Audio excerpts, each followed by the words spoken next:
when I started loving myself, I also saw all the great qualities about me came from them.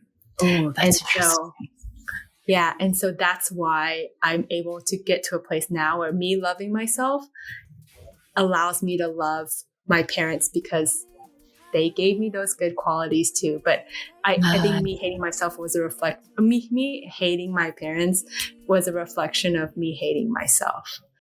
Hello, welcome back today to the F.E.E.L Podcast. I'm your host, Melissa Crook. I'm here with a new friend today, and she and I met, at the time we're recording, it's been about a month ago. By the time this drops, it'll be about 4 months. And we met in Southern California at a conference that I spoke at, put on by our good friend, Lori Curries, and Maria and I just hit it off. She came up to me after I had spoken that day and just started having a chat and asking questions and just getting to know each other. And then she reached out and to see if we could have a follow-up call and we talked more and learned more about each other. And I was like, you'd be a great guest on our platforms, in our panels, on our podcast. Can I send you some information? And I'm so excited to see that she's happily here with me today. And I'm excited about the ways that we'll be able to collaborate moving forward. Maria describes herself as caring, genuine, ambitious, and loving. Maria Mai, welcome to the F.E.E.L Podcast. Yeah, Melissa, thanks for having me. You are so welcome. And I should have done this before we started recording. Did I say your last name correctly? Maria Mai, yes. I did. Okay, perfect. I should have done that before. I didn't do that. I always like to make sure of that. Melissa Crook. I've been called Melissa Cook my whole life. No one wants me to be a crook. I'm just like, I know it sounds funny, but that's what I am. So I always like to check in on that. Okay, my friend, you exude a very genuine way about you, a very authentic presence and confident presence. And I love seeing that, especially because, you and I are not the same age. I mean, and you're about the age of my oldest daughter. And so when I see that kind of confidence and exusion and excitement about wanting to know more, learn more, have resources, give resources, share resources. I get so excited about that because it gives me hope for what's to come. I think it represents so much of what your generation is about. So I'm excited to hear what you have to say because you have a story. And we learned more about that as you and I were discussing things and getting to know each other. But I want to start with how you prioritize self-care in your life and what has that journey been like for you? I also want to say thank you so much for the compliment. It is a reflection of, I think, your positive energy. So I want to say thank you for that. And thank you. When it comes to self-care, I have always been really bad at it. For me to be confident, I'm glad that you said it because I had the lowest self-esteem all of my life. It was pretty much in the gutter all of my life, maybe up until 5-ish years ago when I started actively working on it. Yeah. But prioritizing self-care, I think the reason why I decided to do that, first of all, deciding to prioritize self-care is whenever you have a problem, usually a physical problem, mental problem, and you break down and you're like, well, I should probably fix this, or work on this. Wow. So it was the times when I've cried so many times about failing and when the only reason why I cry about failing is because I'm beating myself up for failing. Because if I fail and I didn't beat myself up, then it's fine. But I am like, I'm like the most, this might sound extreme, but I think it's very accurate. I am very verbally abusive to myself. And this has been that way all my life. I verbally abuse myself to success, but that is not a sustainable way to live, and not in a very sad and rough way to live. And so with all of those internal battles happening, and I saw I had a problem, I decided to seek professional help, because I can talk to my friends and family all day and they are helpful and it is helpful, but in my opinion, like it can only go so far. And that's why there are professionals. So I did see a therapist. I saw at one point in my life, I had 2 therapists and 2 support groups, like almost per week. Yeah. So I was actively working on it. And now I would say to continue to prioritize it. First, I go to a support group still every week. So that helps. I try to meditate almost every day. I am now aware of the negative thoughts I have in my head. So I try to respond to the negative thoughts. Yeah. And I don't care too much to work out, but I do think working out is a form of self-care and self-love, because we all know it's healthy for us, but like, I think you have to care about yourself to do it. Yeah. Yes. And we talk, yes. And when I speak in person at conferences, I lead with that piece of it, because what I've realized in doing this is we prioritize what we value. And if we don't recognize our value, it'll be the first thing to come off our calendar, when something comes up. We're the first one to go. Yes. Yeah. And also your acknowledgement of the verbal abuse. Thank you for putting words to that, because so many women and girls are verbally abusive to themselves, and we don't see it that way. But think about if you said those things to someone else, to your friend, to your sister, to your mom, to your coworker, to your neighbor, you would be like, what's verbal abuse? But yet when we do it to ourselves, but it's that recognition of that and calling it out, we can't do anything about it until we're call it out and are aware of it. Yes. Yeah. And I think when I say that, people think I sound extreme, like, oh, Maria's really mean to herself. I honestly think the level I'm mean to myself is pretty average. I think I'm just aware of it, and other people they haven't put it into words, them beating themselves up, because maybe it's not formed into words yet. But once you can form it into words, then you can reply to it.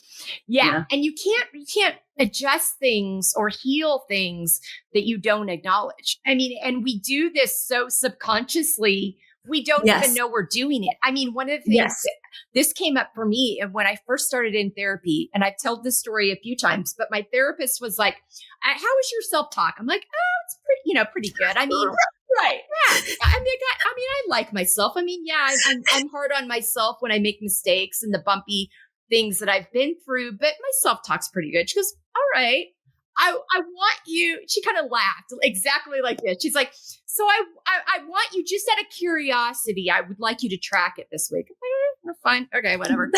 My gosh. When I started tracking it, I was like, oh, and we underestimate the number we do on ourselves with that.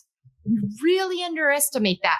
And if you getting a handle on it now versus waiting till you're 50, like I was, is huge. And it's such a huge portion of this. Did you have a particular, because, this is not uncommon. We get scripts as little girls in general. And you and I talked about this before we met. You get scripts as little girls in general. And then there's all these other layers to our lives. But, in terms of communities you come from, socioeconomic backgrounds, faith spaces, ethnicities, women of color, whatever, how you identify. There's so many layers, that feed into these narratives that we already get as the overall collective as women and little girls about how we're supposed to show up in the world, expectations, what's appropriate, what's not appropriate. Do you think that fed into this early self-talk that started for you? And also, what is it that got your attention that this was a problem? Yeah, I for sure think that it happened. You know what?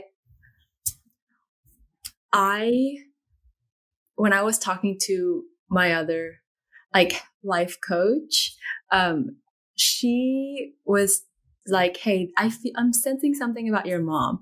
And I was like, that's weird because I have a great relationship with my mom and I love her. So I don't know what you're talking about. But then I thought about it and I realized that I learned how to hate myself from her. And not that she was mean to me, but she was mean to herself. And I'm a little girl watching that. Like she would say like, oh, I'm so dumb. I'm so stupid. But like like that's embedded, like not only in you, but your children. So yes. That's how me, my sister, and my mom, we all like that. So I think definitely parents, and if you don't heal from that, then your kids are going to take on that trauma. And she was saying too, like, it's not my mom's, it's my grandma, my grandparents and grandparents. Generational. Yes, generational trauma. And so all passed down all the way to us. And if we don't heal from it, it's getting passed on to our kids, whether we want it or not. Like it's happening. Yeah. So, but there was a moment for sure. I think this is probably one of the most life-changing moments when it comes to like my self-esteem. Sure. So in the first few years, I was a financial advisor. I would say the first few months as a financial advisor, there's like weekly goals that I need to hit. And I've been hitting it. And there was one week where I didn't hit it. Mm-hmm. And no one was mad at me. Mm-hmm. No one yelled at me except me. Yeah. And I cried for 2 days straight for not hitting a weekly goal. Okay. A weekly goal. And then when I reflected on that, I was like, well, obviously I have a problem. So I called someone I knew that did like life coaching or mental health work. Sure. And I called her just crying about it. And then I started working with her and she's like licensed professional. I don't know all the licenses, but she works in that space. And I realized at that time I had a huge perfectionist problem because if I don't hit the goal every week, that I am a failure and I suck. I shouldn't even do this. I'm just like the worst person in the world if I don't hit this goal once, Wow. So that, and I think the extremity of crying for 2 days for not hitting a weekly goal and no one in my office like cared, like they didn't mind. They're like, it's fine. And I'm just like, it's human. Hey. Yeah. And so at that moment, I started working on my perfectionism. And it's so interesting, like perfectionism and high achievement is a reflection of low self-esteem. Isn't that interesting how those two come together? And it's like, and when you stop and think about that and you start looking around at the women and the people you work with and who you're surrounded by, your generations before you, you're like, oh yeah. I mean, but it's that awareness. And what I love, what you're doing is you're doing exactly that. You're breaking these generational cycles. No one meant to do any harm, but it's, you learn, as little kids, we learn by what we see, what we hear. And as, same with, my kids, they learn what they see, what they hear. And so the best of intentions, if you don't realize what you're doing is unhealthy and you're doing it so subconsciously, it's just going to naturally carry on. So it takes somebody seeing like, oh, whoops, no, this will not continue. So good on you for getting on that and realizing that, because it takes a while when you're so used to it. It's one thing to be used to it. You said something earlier that's really important. When it does happen, you going back and reframing that language. It's like, I am not stupid. This thing that happened may have been unfortunate. I don't want it to happen again, but I am not stupid. And sometimes it's even, well, gosh, that thing that happened, that choice that I made was not the best or not the healthiest, but it's not it's like, oh, I'm so stupid. Oh, that thing I did, probably not the smartest, but you change the way, the framework that and so it doesn't become your identity. That's why it's so important. That's why I'm so grounded in introducing guests by their character traits. that's who you are. You're caring, you're genuine, you're ambitious, you're loving. You will build a life and make decisions out of that. Sometimes they won't go your way, but they're just decisions and choices that you've made. They're not your identity and who you are. So that clarification on that's so good. Thank you so much for that. All right.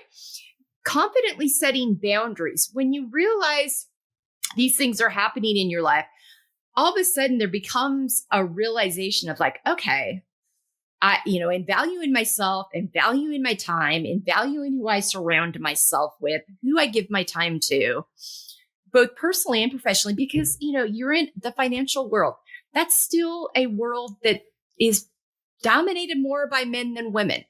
And then there's, so there's a lot of pressure there. And it can be really hard to like stay true to who you are and not let those pressures suck you in to, again, that perfectionism and living out of someone else's expectations, which we'll get into later. So boundaries play a really important key component of this, because I've seen people knocking them fresh out of college, working 8 hours a week, just knocking themselves out in this world because of the kind of pressure. And it's like, that's not sustainable. You cannot continue like that. Nope. And the environment sometimes that you're in can be really unhealthy. You've been able to find a healthy environment, and we've talked about that. But talk to me about your boundaries journey as you've learned these things. Yeah, with the finance industry, it is all male dominated. But the cool thing I want to note is that I think it's a huge advantage that I'm a female, because most women, not all women, but I would say most women want to talk to another woman when it comes to money. So honestly, I feel like it's like a very big advantage. And then when it comes to boundaries, it's something that I'm still really working on. Like I need to stop at a certain time, and I've been working at that, but it's still really hard because I still want to grind and hustle. And I feel like that's a very masculine kind of energy. But I also have heard that the feminine energy, just relaxing and receiving, you can achieve more, which it's just so opposite of what we're taught, grinding and suffering and dying is how you get to success, Yeah. But just saying it out loud sounds terrible. Yeah. But I'm learning, and it's hard to believe, but I'm learning apparently that self-love and self-forgiveness and self-care is actually what leads to success. And it's hard, again, to believe because that's the opposite of what I was taught. But the nice thing is that if that is true, that's a great way to succeed, versus hating yourself or loving yourself. Yeah. So I'm still working on boundaries. And I do believe too that boundaries is a reflection of how much you care about yourself. Exactly. Because there's just things you have non-negotiables, and you have things that you just won't tolerate anymore in terms of how you use your time, what you say yes and no to. Would you say that's become true for you? Yeah. Yeah, for sure. Yeah. And when you've got those things identified, then it becomes clearer and clearer all the time. Like, oh, okay. So that's where I need to communicate that, or that's where I just need to draw that line in the sand and be very clear about it. And communicating them too. I think it's one thing to set them, then we have to communicate them. And when people aren't used to us showing up in that way, that can be an adjustment on the other side too. Have you had that experience at all? I think not too much in my work life. And as a business owner, I get to choose whatever, So Sure. I would say the only thing is that if I talk to somebody and I feel like the energy isn't there or their values are not aligned, then I will choose to not have them as a client. And I think, especially in the beginning, as an advisor, we want to bring in everybody. We want to help everybody. But now I'm actually getting very particular about who I help. And it's just people that I have a good connection with. And it's hard to describe, but good energy, because I want to being successful is great, but having fun doing it is even better. And I want to talk to people that I like and I appreciate, have the same values. And when we talk, it's energy is bigger, because we are connecting so much. So I am starting to create more boundaries when it comes to the energy that I feel between people. I love that. I love that too. And especially when because you love serving women, and that has been, you're very passionate about that, women understanding finances, and which is such a key component of this. So being able to make that could be, you just know when you know how to listen to yourself, when you learn how to trust your instincts, and then it really does become like, okay, yeah, that one's going to work. That one, maybe not. I can refer them to somebody else that might be a better fit for them. But yeah, being able to make those distinctions. So good. Thank you for that. Taking care of our emotional health, mental health, physical health, spiritual health. I mean, all of these components, you really addressed that earlier when we were talking about the self-care piece, but talk to me about the impact those things had for you when you realized, I guess, when it became clear to you, oh, there's a connection here and I need to address this.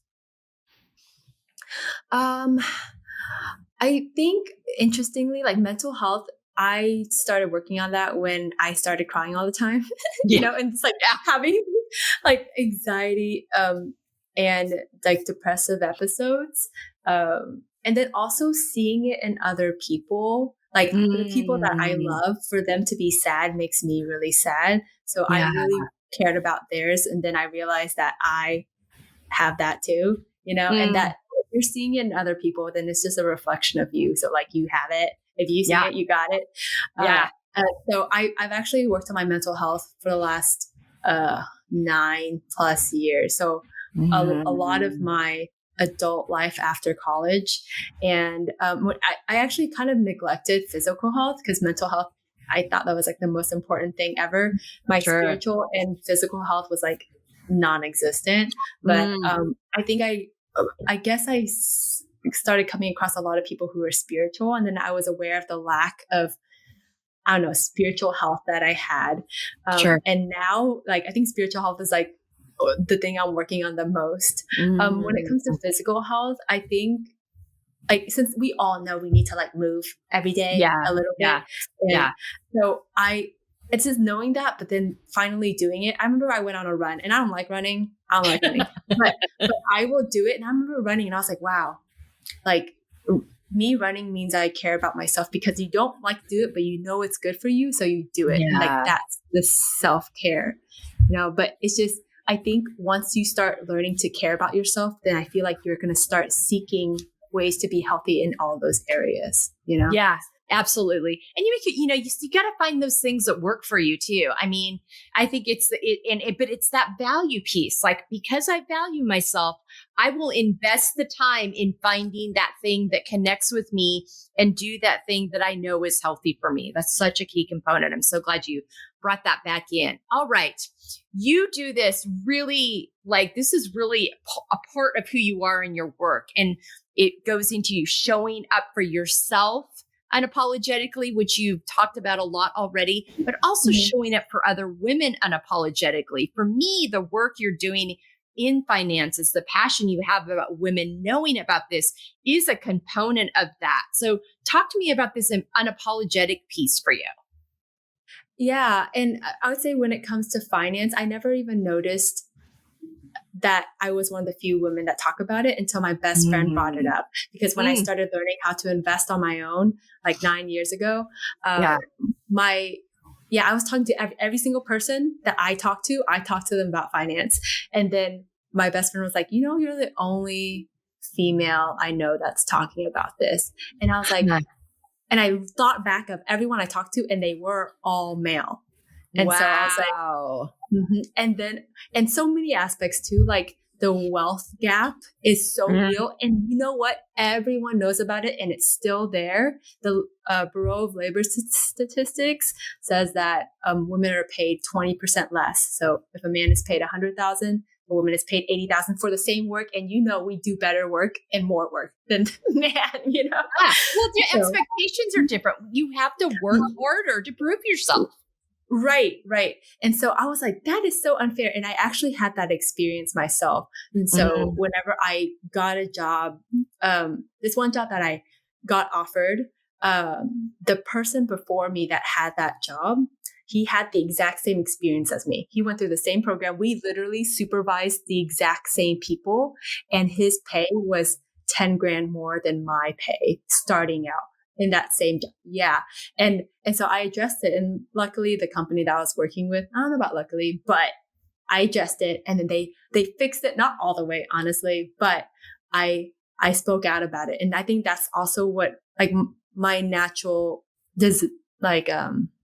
passion for finance, and also the fact that there's a huge wealth gap, not only wealth gap, but financial literacy gap, again, because women don't talk about it amongst each other. Exactly. That it just creates the gap even more. And so I'm very passionate about helping women understand finances more, and also setting them up to where they can feel confident about everything they're doing when it comes to money. Because a lot of times when I call people or call women, they're like, oh, my husband handles that. And I was like, that's fine, but like, it's not guaranteed that he's going to help you forever, you know? And, and I actually had a coworker who works at the firm, and she's, I don't know, like maybe in her 50s. And she told me, she's like, Maria, my husband worked on it, and then we got divorced, and I knew nothing. I don't like, she was just in a bad financial situation because her husband handled it, and then they got a divorce. And hopefully no one here gets a divorce, you know, but the reality that like your husband's not going to always be there to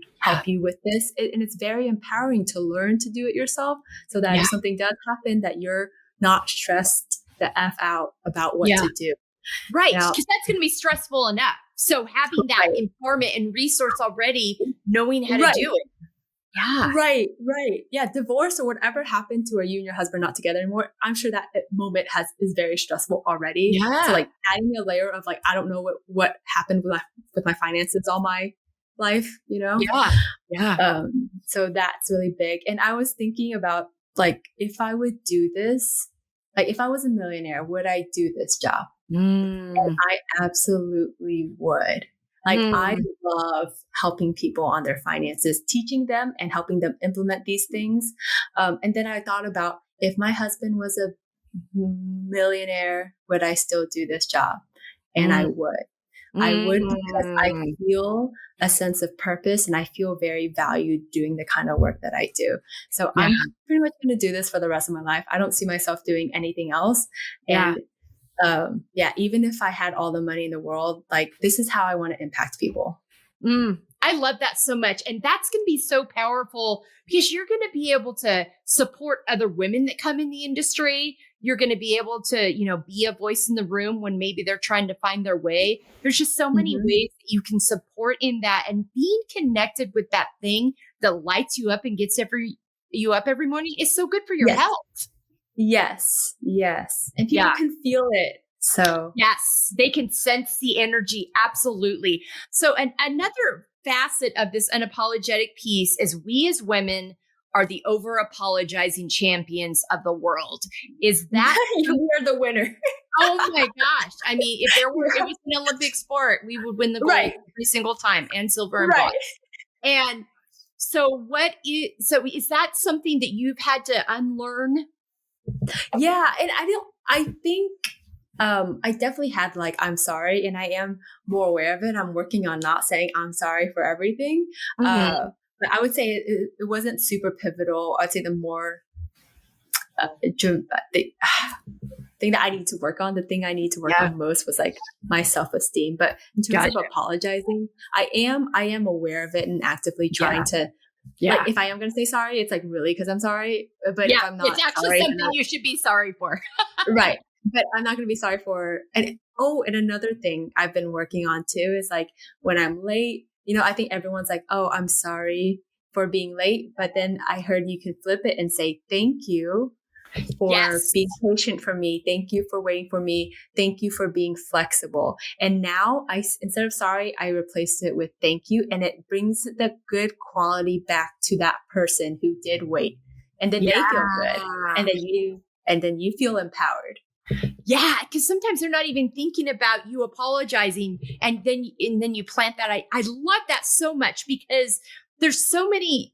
You change the language on that, traffic happens, life happens, the alarm doesn't go off, or the meeting runs long. There's so many things that weigh into it. And it just, those little things that we say to ourselves and those little ways, because we're also sending a message to the people we say it to, that we know that we are valuing time, that we know we are deserve to be seen, known, and heard in the room.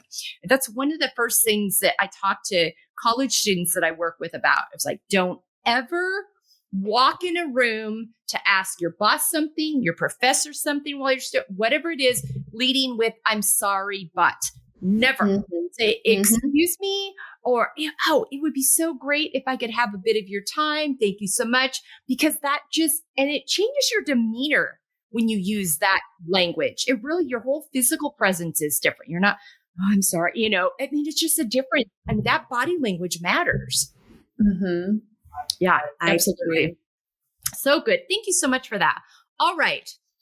The importance, and we've touched on this a little bit already, but the importance of setting and coming back to your why and your values in everything you do. You have a very clear purpose in what you're doing. When did you know that this was your thing?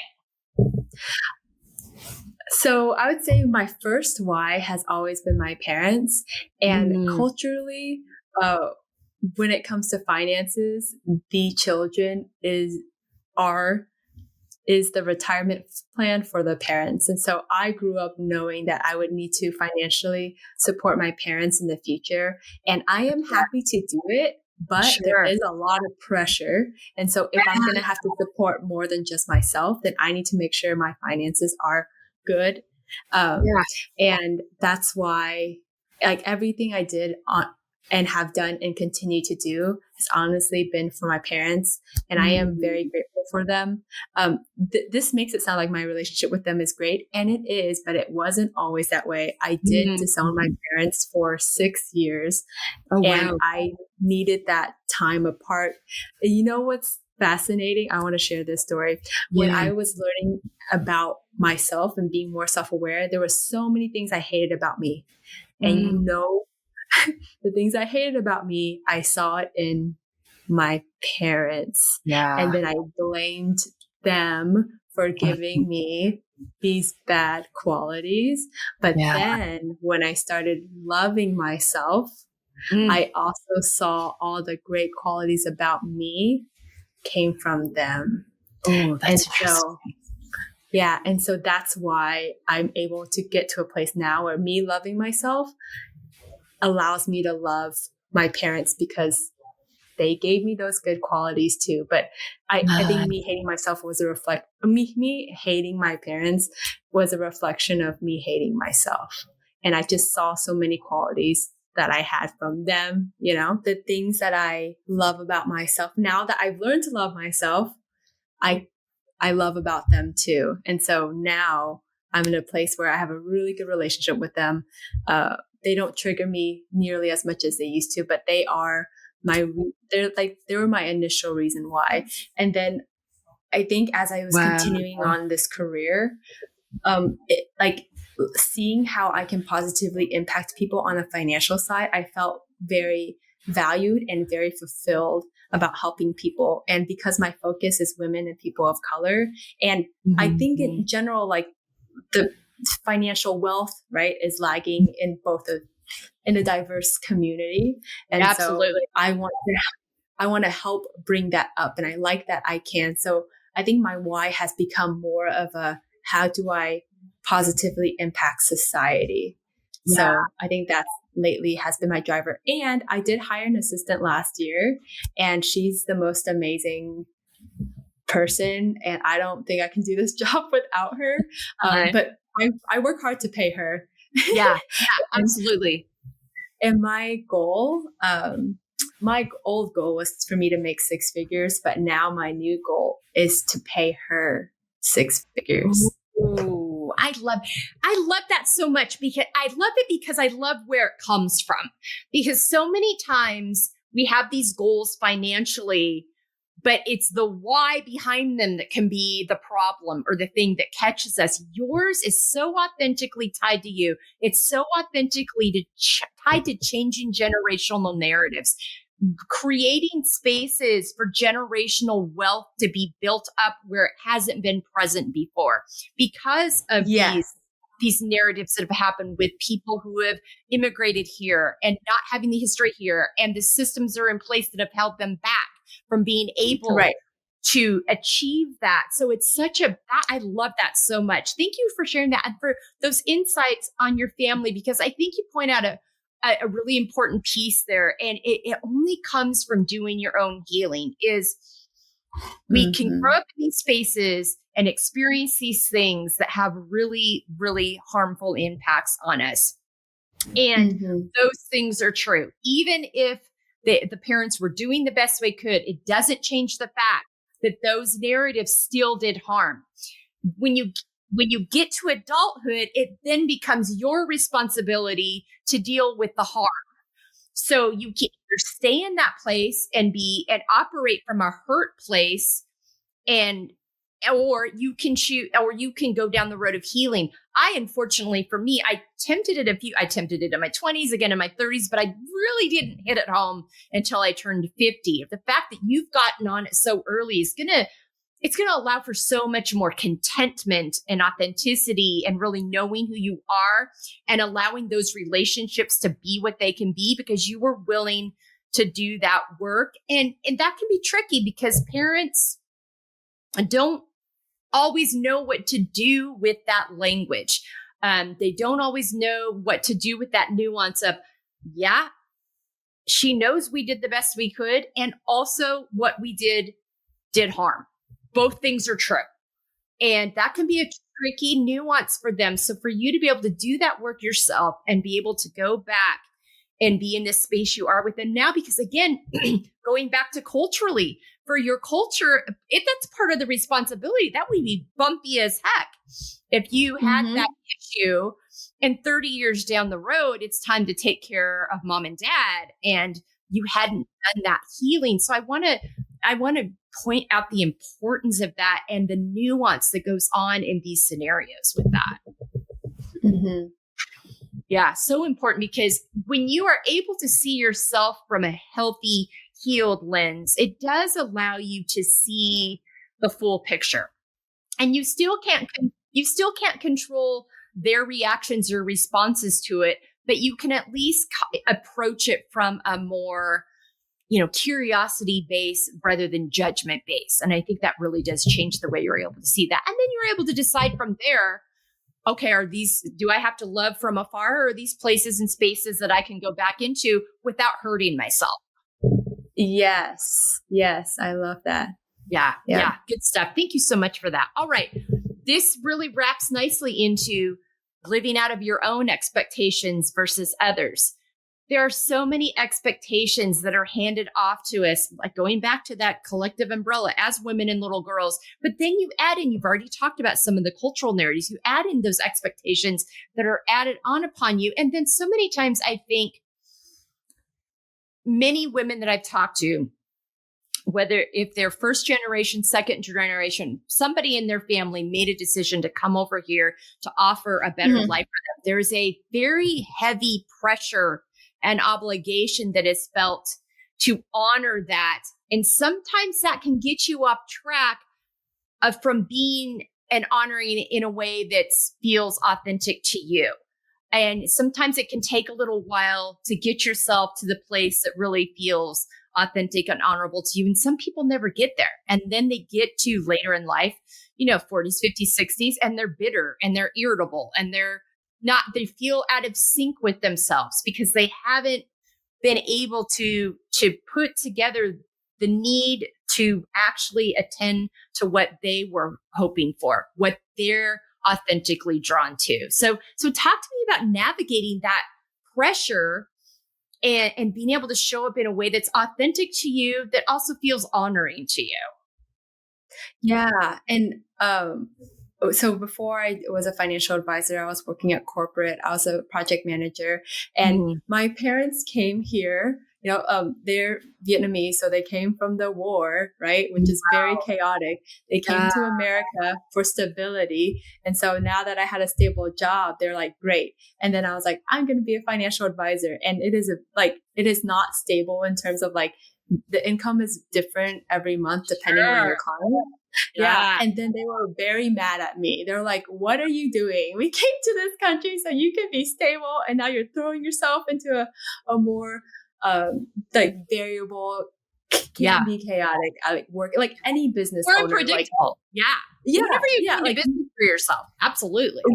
Yeah. So they were very upset for, I would say a full year. And they told me they're like, you should quit. You should stop. You should go back to your corporate job.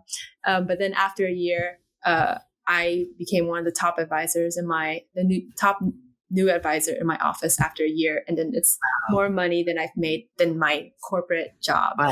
And I told them that, and they're like, okay, I guess, and then last month was the most I've ever made. Ever.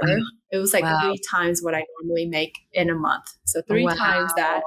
Yeah. And then I told them that, and they're just a lot more accepting. And also as a business owner, like I kind of see it as like, if you work at corporate 9 to 5, it's good. Like it's nice. But there's an income ceiling for almost every position, like you can only go so far. But as a business owner, I mean, you could make a lot. The risk is that you can make no money, so we're taking on that risk, but the reward is that we can make a lot, a lot, significantly than if you worked at like a corporate job. And so my goal is to be a millionaire so that I can take care of my parents. I can pay my assistant.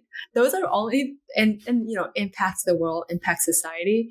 But what's interesting is that whenever I was sharing my goals with people, my coworkers like, but what do you want? Like, what do you want? I just want to take care of other people. And I couldn't answer that. And then that night, I think I cried, because the reason why I couldn't answer what I wanted is because I never cared what I wanted, because I've neglected myself all of my life. So now I don't really know what I want, because I've always lived for others.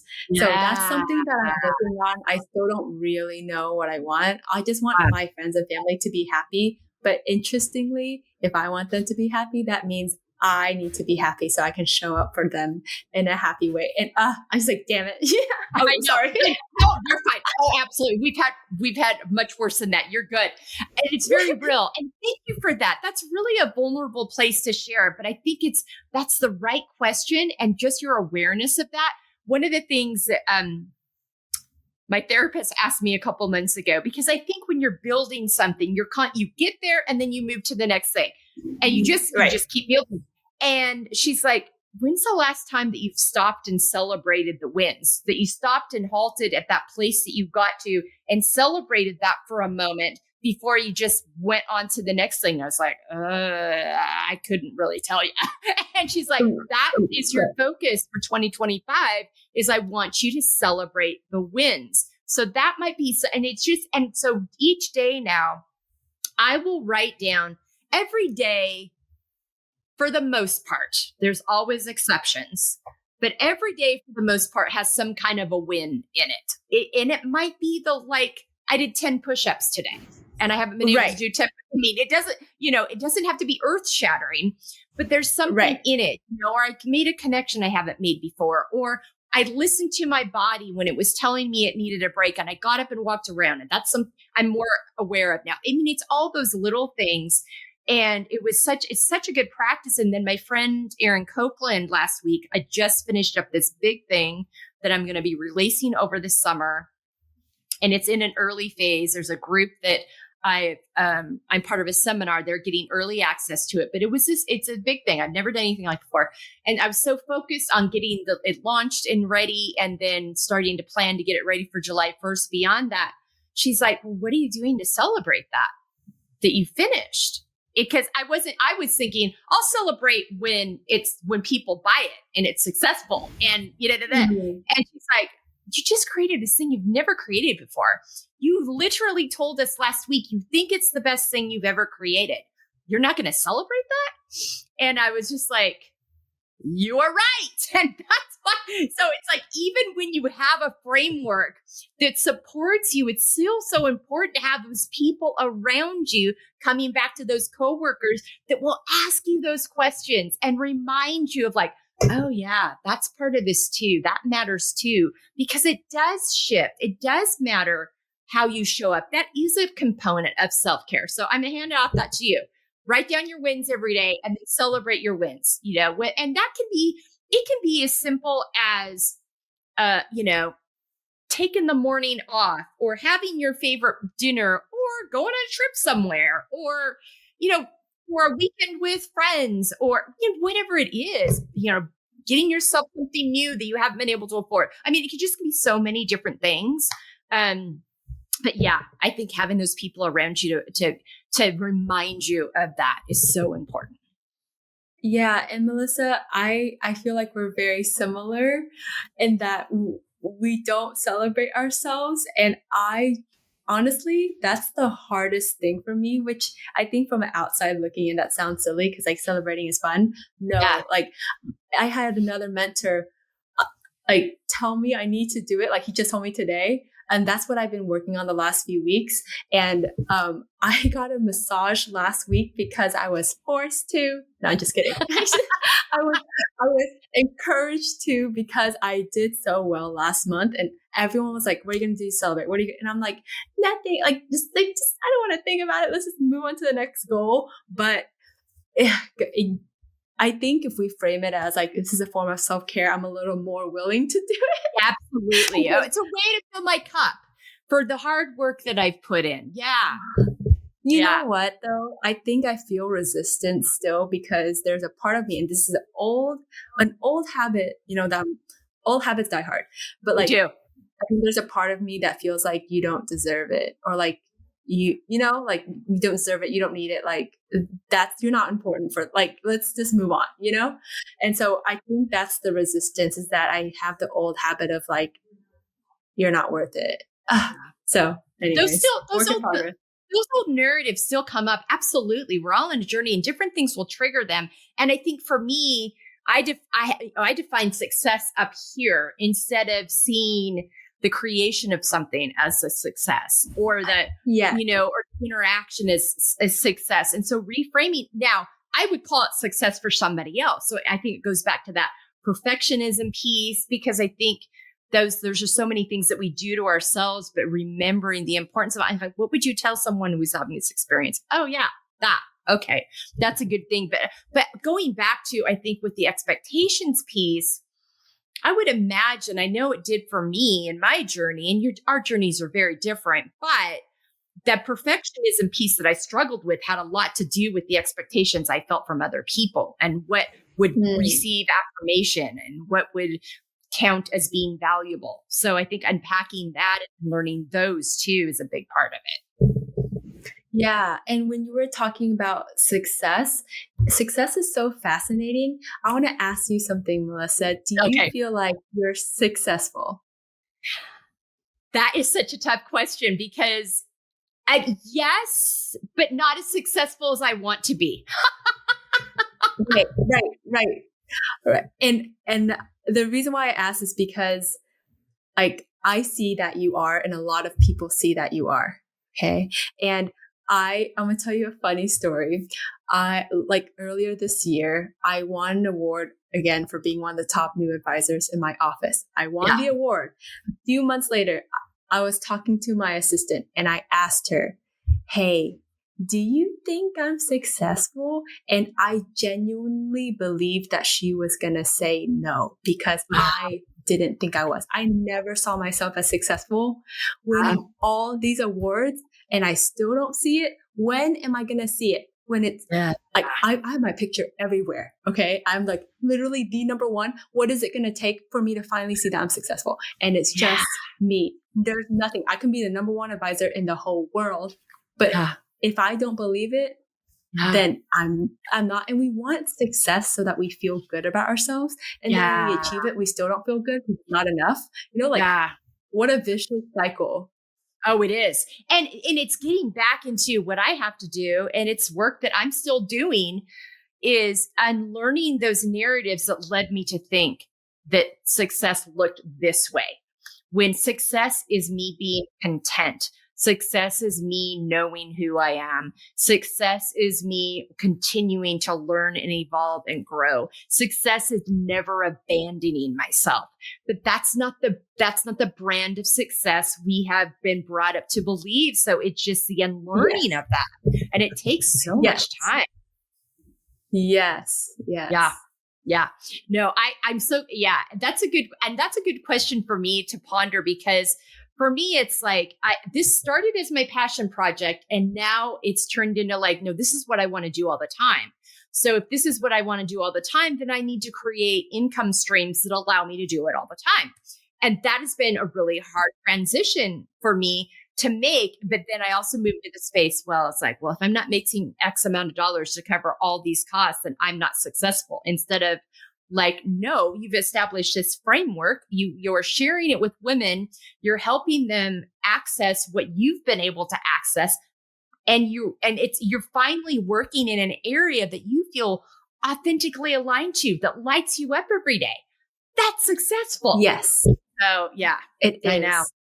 You're right. Those old habits die hard. Those old habits. Yeah. So but it goes back to that value piece, knowing our value, continuing to invest in that so we know our value, and taking apart how we identify ourselves and making sure it's by those character traits and not these other things, these other ladders that we climb, these other things we achieve, because that's not what people are going to remember. People are going to remember how you made them feel in the moment. People are going to remember whether you showed up for them or not. People are going to remember, were you present? I mean, there's just so many things. Oh, yeah, we could talk about that part forever. Thank you so much. Oh my gosh, so good. All right. This goes nicely into this accepting. We've basically been talking about this, accepting the layered aspects of ourselves. All those pieces and parts and components that make up who we are, the pieces we love, the pieces we don't. And this has been, I start when I'm working with people in person, or I'm working with them via Zoom or one-on-one, however it is. We start here because I know I needed to start here. I had to be able to get to a place where I was able to remove the shame and approach and remove the embarrassment and remove the regret and I'm still working on it. There's a whole area that I'm working on that right now that's very heavy in regret and wishing I could go back, and I can't. So how is it, how do I remove the judgment and get curious and accept and acknowledge, like, I don't have to love it, and I can completely own that I will not do that moving forward, but still come to a neutral, at least, acknowledgement of that. So yeah, talk to me about your layers journey. Yeah. I mean, I hated myself for most of my life. And I, like on the journey to loving myself, of course, there's always going to be things that you don't prefer about you. And I like that you said just like accepting it and just remembering that we're human and that this is all normal, and all these emotions of shame and blame, that's there, but we can acknowledge it and say like, hey, we're human and we literally did our best with what we had at the time. Exactly. And that's okay. And so like self-forgiveness, I think it's a huge thing, because I don't think a lot of people, like really understand again how often we're like beating ourselves up over little things, like I'm late, I'm late, like I'm such a bad person, like when we don't know. So yeah, I think the main key thing is the awareness and responding, and I'd say self-forgiveness would be like the main thing, like forgiving yourself for not doing everything on your list today. So I have a mentor And that's what we've been talking about lately, self-forgiveness. And so I've been starting this practice of like every night before bed, I forgive myself for not doing everything that I said I would, for being critical to myself, for not waking up as early as I wanted to, for whatever it is. And apparently that's the way to success. And I'm like, okay, if it's the way to success, then great. Yeah. I mean, I think it's about shifting the way you see yourself and you approach things that happen in your life, because tough things happen. And we really do. Most of us are doing the best we can with what we know. But you said something so important. It's going back to like looking at where I was in that moment and what I knew at the time and what I had, the environment around me, all those things. I see why I made that decision. I see why I stayed in that relationship. I see why I did or didn't take that job or whatever it is. And whereas hindsight's 2020, right? I can see where I did that, and I'm going to give myself grace for that because that's what I knew. And and now I'm here now, and I can move forward from that. And I learned that, and there's no need to hide that or be embarrassed or shamed about that anymore. But it's that curiosity over judgment is such a key component for me. Is whenever, and for anything, whenever you feel your judgment rising up in you, about someone else, get curious about that. What's that rooted in? And if that thing that it's rooted in, is that actually true? Or is that an old, tired narrative that needs to be replaced, unlearned, retired, those kinds of things too. And then the reframing that language, the reframing of the language is so powerful. That's come up a couple times today in our conversation. And I think that's so important. But yeah, that forgiveness. Yeah, and I like that you mentioned curiosity. Something new that I've been thinking about too is whenever something bad happens, it's an opportunity to work on the new narrative. Like if something bad happens, like you get rejected, okay, like you usually, I get rejected. Oh, I'm a failure. I suck. I'm not worthy. But now I get rejected and I'm like, this is the opportunity to say it differently to yourself. And so when bad things happen, that's the only time you get to see how much you've grown, is when the bad things happen. Because if everything's good, everything's good. It's easy to love yourself when things are good. But do you love yourself when things are bad? Are you peaceful when things are stressful? Like that's the true test of peace and love. It's when the external world is like crashing on you and you're just And I'm honestly been so impressed because the last few weeks, all these bad things have happened. I got a ticket, my toilet leaked, like work I have been hitting my goals at work. And I cannot believe how peaceful I have been. Like toilet leak, this is the opportunity to fix it. And I fixed my leaking toilet and I felt so independent and I felt so good about myself. And the only way I can feel that good about myself is if that leaked. If it didn't, then I don't have the opportunity to show myself that I can do it and believe in myself. And so all these negative things is just an opportunity to practice what we're preaching, which is self-love. Oh, that was so good. Thank you so much for that example. Yeah. And how empowering it is when you're able to do that. Like, oh, I didn't know I could do that, but I can. Look how I can show up for myself here. Yeah. So good. Oh, thank you. That's a great example. Thank you so much. All right. In summary, in living out F.E.E.L, finding empowerment, embracing layers. We've been talking about this throughout, but just kind of wrap up how that has impacted your relationship with yourself as well as your relationship with other people. Yeah, definitely feeling a lot better about myself, my life. And it's so interesting when I learned to love myself. Another thing that I also learned is that the people that I love, I thought that this is the most I could love them. And when you love yourself, the capacity to love just grows even more. I'm like, wow, I didn't know I can even love them that much more because I thought I was hitting the max of love for my best friends and my family. Yeah. So that was very cool to see. And like, if you want like we were talking about earlier, if we want others to be happy, we got to be happy. If we want others to be loved, then we got to love ourselves. And then like you were saying, like you show up as your best self for other people. And most importantly, for yourself.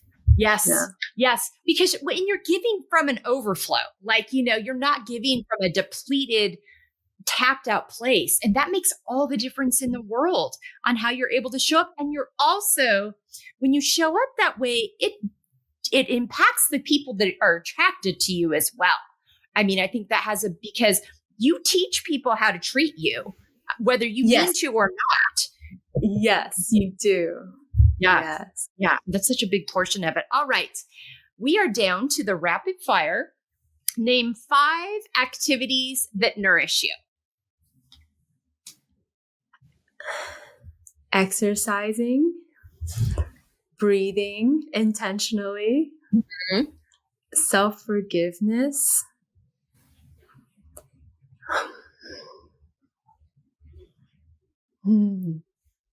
trees. I love plants. I love trees. So nature and positive self-talk. Ooh, that's good. All right. 5 words on how you want to feel the next 6 months. I think the number one thing is I want to feel peaceful. Like so peaceful that no matter what happens, I'm just at peace. Like that's amazing. Yeah. So I want to feel peaceful. I want to feel accomplished. I want to feel valued. I want to feel loved. I want to feel joyful. Oh, so good. Oh my goodness. All right. All of these things are going to be on our resources page at embracinglayers.com, but let people know where they can find you, follow you, work with you. There may be some women out there today like, I like her. I want her to be my financial advisor. Share it with us. And then, like I said, these will all be on our website on the resources page. Yeah, I have a website. I have a LinkedIn. I'll connect or I'll send it all to you.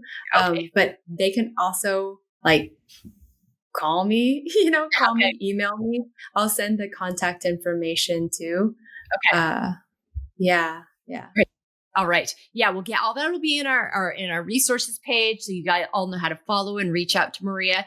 Thank you so much for your time today. This has been as good a conversation, and even better. I mean, I knew that this was going to be a great conversation. I had from the first time we met, I was like, oh yeah. And hearing women from your generation gives me, like I said before, it gives me so much hope because you're getting on this game sooner.